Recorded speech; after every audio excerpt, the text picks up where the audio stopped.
Hey folks, welcome back to the Portable Gamer, welcome back to European Truck Simulator 2, and welcome back to Slovakia. I'm not very mindful of pronouncing Eastern European names. A lot of, you know what I'm saying?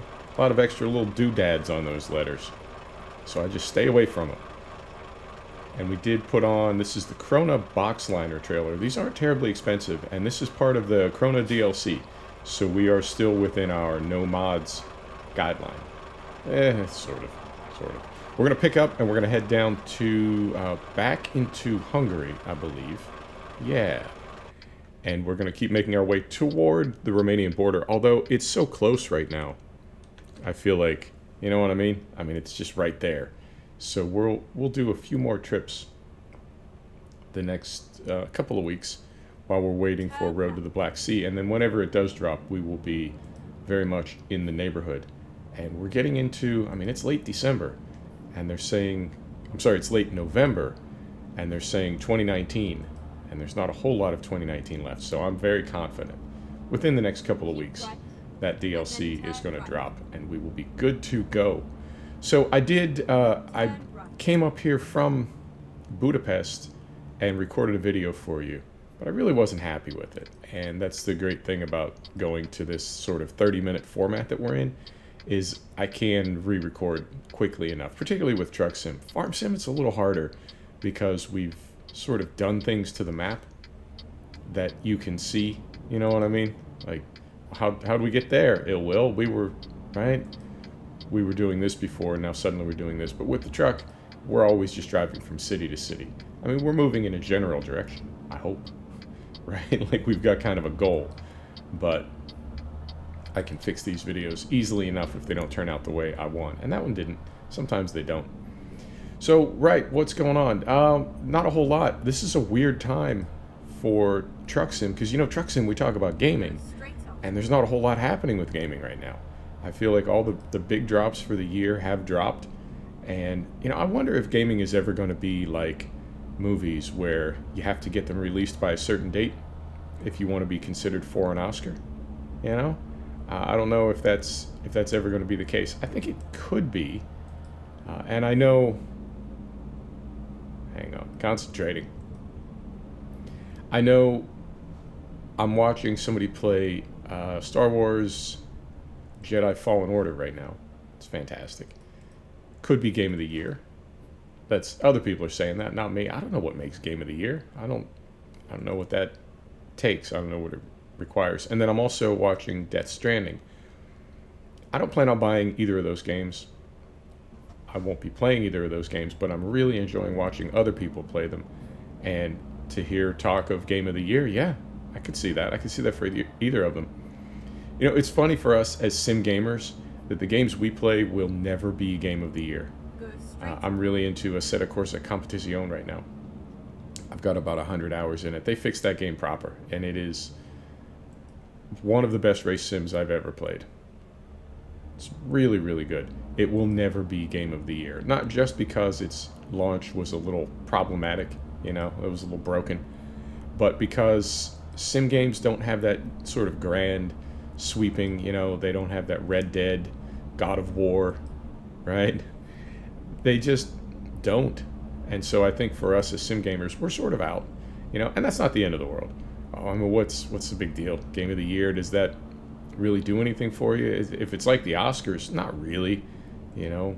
Movies that win Best Picture typically don't make a ton of money, and movies that make a ton of money typically don't win Best Picture. So, I mean, I'm sure it's nice. No game developer is going to turn it down. But I think the goal for most game developers is just to make a good game that sells a lot of copies. You know, make some money. Have the ability to make more games. So yeah, that's it. I've got some other titles sort of on my radar. There's a logging simulator that's going to be released on December 13th. And we'll see how that goes. Chernobyl DLC for Spin Tires should be out soon. Road to the Black Sea, that'll be out soon. Yeah, there's some other titles. There's a game called Dead Stick, which is an Alaskan bush pilot simulator. And I don't know what's going on with that. I don't want to talk smack, you know, tell tales out of school, as they say. but that game sounds like it might be trending into the territory of troubled, you know? Like maybe it's not going to work out the way they want it to. And then there's also the Siberian Railway Simulator and the, what's the other one? The Alaskan Ice Road Trucker Simulator. Both those look like they're sort of silly games. So we'll see if either one of those materialize as well. But everything, at least those titles, they just keep getting pushed back, and that's fine. They don't look, you know, they don't look that great. They don't look that important anyway. Right. So here we are to pick up, and then we'll make our quick trip. It's only a couple 100K back into Hungary. So we'll get back to neutral. We will set the brake. Let's take a look at our job here. We're hauling fuel, right? I'm just going to say Hungary. That I can say with no problem. And we are going to, somebody told me, back it in. Don't skip pickup, don't skip drop off, even if you're a little tight on time. Okay. And it is AMSR, not ASMR. That feeling of relief you get. Oh man, those videos. For somebody who's OCD and autistic, those videos, man, oh, they are soothing, I'll tell you what. And we were chatting about that a little bit. I sent them a link. They weren't familiar with AMSR, but the idea that in a video that you sort of complete something, I think people kind of like that. I hope they do. I hope you do. That you get to see things sort of tie off. Let's pull this up just a little bit more. These poles are in kind of exactly the right place to be in the way, if that makes sense. So I guess that'd be exactly the wrong place. But there's a lot of stuff like that in gaming. Things that you can sort of feel are there just to make the game a little harder. But I like that. And some of these, this one's not too bad, but some of these pickups and drop-offs are just absolutely legendary. The one at the grocery store where you have to like back down the ramp in that tight parking lot. I love it. Oh, look at this. Oh, look at this. Are we going to get it in one swing? That's not possible. And yet we do. Alright, so we'll get her back to neutral.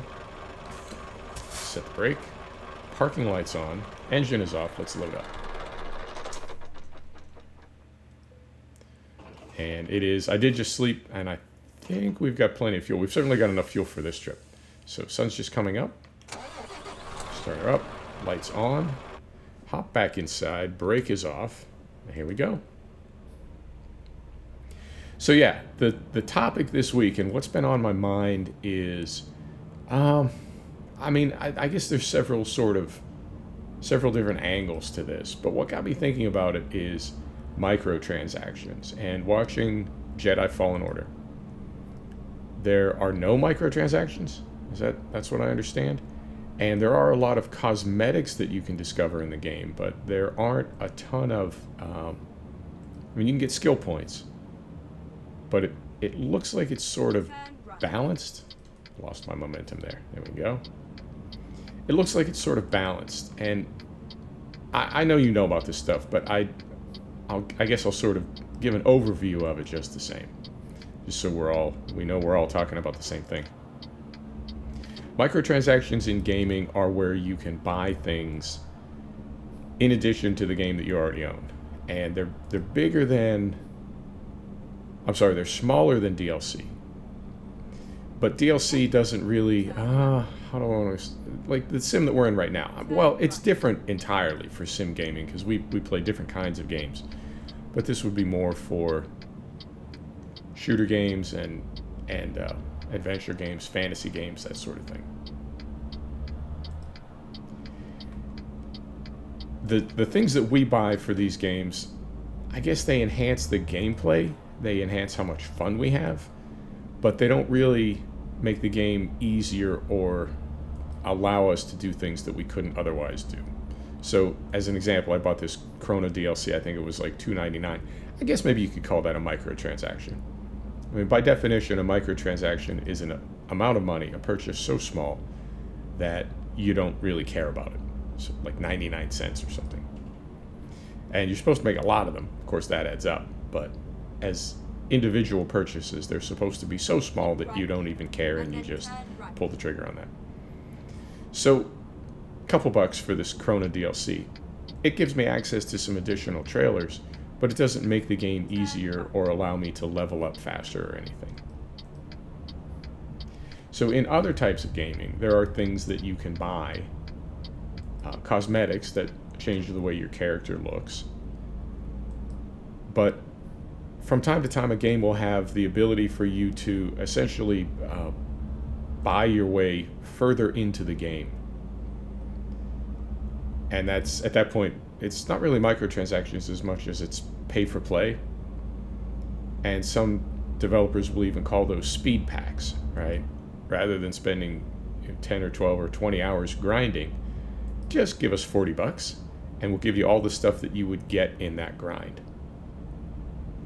And I guess that points to a larger issue, and we need to sort of step back a little bit to talk about this. And that is that, I mean, life really isn't fair sometimes, and life can kind of suck.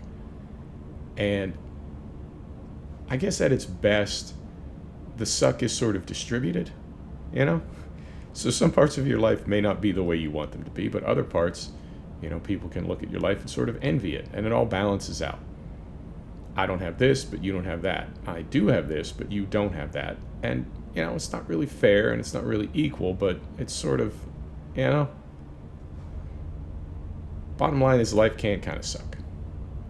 And gaming, I think for some people, maybe even for a lot of people, it's fun. It's a way to escape a little bit and get away from that suck. You know, I don't really like my job, but I can game. Or I don't really like my family, but I can game, right? And with gaming being an escape, we don't necessarily want the suck to follow us, right? That's the whole point of an escape, is it doesn't suck. But these games are, well, not this particular game that we're in. Again, that's the difference between sim gamers and a lot of other gamers, is our games are not always as competitive, or in some cases not even always as difficult as the games that other people play. How are we doing on fuel? We're good on fuel. Half a tank, plenty to get there. But there is that sort of Darwinistic aspect to gaming as well. And I guess the way it breaks down is when you're talking about a loot-based game or a level-based game, some things just take time, which not everybody has. Some people have plenty of time, other people don't. And other levels, maybe it comes down to skill. And again, that's even though there is adjustable difficulty in gaming, maybe you're just not good enough, right, to get to that level that you want to get to. Maybe you're not good enough to beat that boss, no matter how much you potato the difficulty. You're just not good enough to beat that boss. And so you don't, right? If you can't get to that level, if you can't have access to that loot, right, it's like you're missing part of the game, but you and the person who can get to that level, you paid the same amount, right? You got my money. Where's my level? Well, you can't get to that level. And so, as sim gamers, that's less of an issue for us. Although this game in particular, I think it comes down to time. Euro Truck I'm talking about. This game comes down to time. If you play the game long enough, you'll level up, right? Whether you can play it an hour a week, whether you can play it an hour a day, you'll get there eventually. It's not really skill-based. Something like iRacing. You can race any car you want, no matter how good you are. You'll find a class that is appropriate to your driving skill. But it is Darwinistic. I will never race against the top tier racers in the world.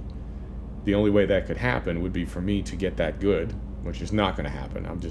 I'll never be that good. I'll never be that fast. And the other thing would be for them to somehow get sort of balanced, right? Like throttled down to my level, and then we could race together. But what fun would that be for them? They've earned their way to that top tier. You're going to put them in a potato car so we can race together? No, I'll just race against people that are as good as me, and they will race against people that are as good as them, right? And that is fair. So I don't necessarily know what the answer is, but I think the answer is not to take away the achievements of people that are good at games, because some people are just better at games than other people. And the idea of microtransactions is, I don't know, it's a touchy subject, because again, some people look at it like, well, I have more money than you, right? You have more time than me, you have more skill than me, right? And you say, hey, that's just the way life goes. Well, I have more money than you, and that's just the way life goes, right? So I should be able to buy this stuff. I don't know. I mean, cosmetics, I think, is a good compromise, where there are things that you can buy in a game that other people maybe can't afford to buy, but they don't really change your character. They just change the way your character looks, right? Or, oh, careful on the twisties.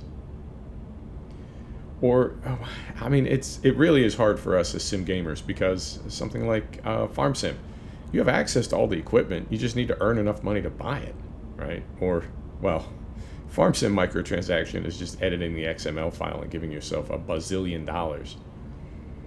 But it's a good way to say this.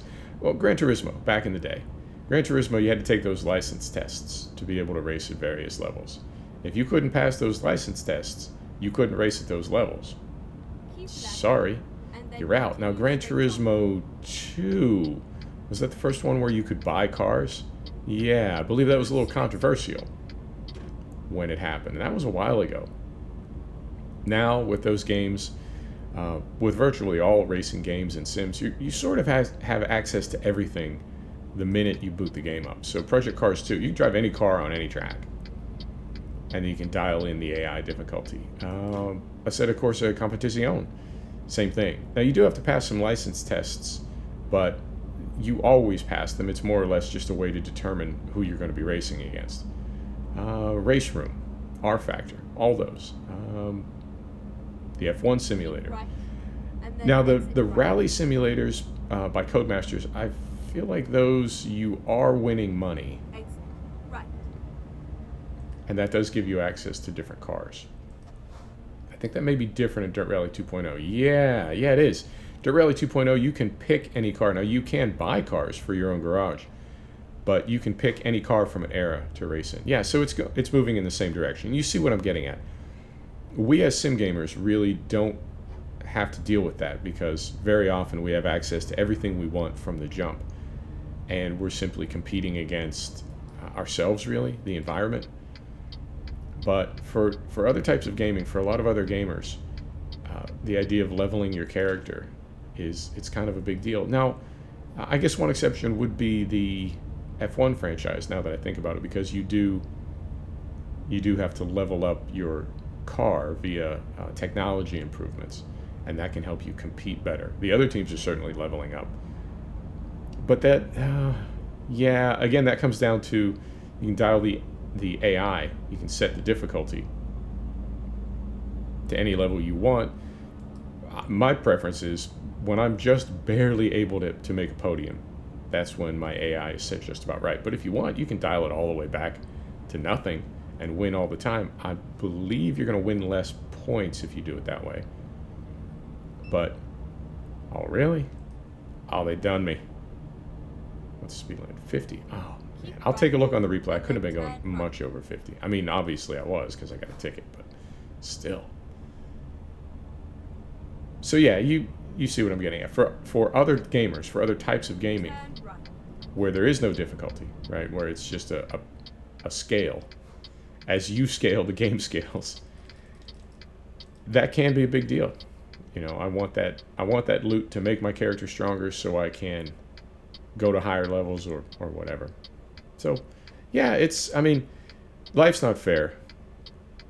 So, gaming should be? No, I don't really buy that. I don't really agree with that.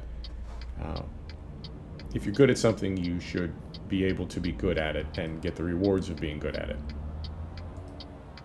Carefully. If anything, life should be more fair, and then gaming could be as Darwinistic as we want. Yeah, Maybe that's a goal. Maybe that's a goal for us as a species, as a society. Gaming can be as brutal and unfair as we want it to be because it doesn't really matter, you know? But we focus on maybe making life a little more fair for people that are having a rough go of it. But as it stands right now, they're both pretty Darwinistic, but it's always been that way.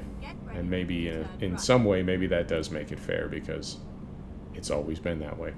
We can certainly aspire to something better, but that's the way life goes. Well, that was certainly an uplifting drive. Microtransactions and the inequality of existence. So it goes. Right, let's get this axle lifted up. And we'll get spun around here and we'll back it right in there. And I like taking jobs with owned trailers. But when I see something like this little low boy over here, sometimes I think we should drop this thing and maybe just haul some other jobs. And then from that perspective, maybe we should not have bought it at all. You know what I'm saying? Just wait a while. All right, so we'll come out here. I think that's far enough. Yeah, it's actually just about right. Okay. Well, we picked up in one swing. Can we drop off in one swing?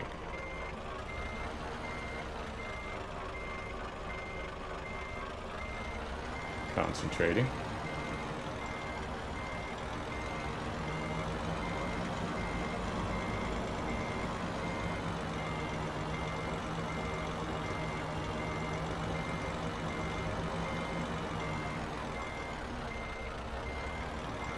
Just about like so. No. No way. Two in the same video? Impossible. Back to neutral. Set brake. Engine is off. Let's unload and see how we did. We are on time. We took no damage. Beautiful. And we'll keep on leveling up. Right on. There you have it, folks. Thanks for stopping back to check out The Portable Gamer. Thanks for joining us for another episode of European Truck Simulator 2. We'll see you next time. Take care now.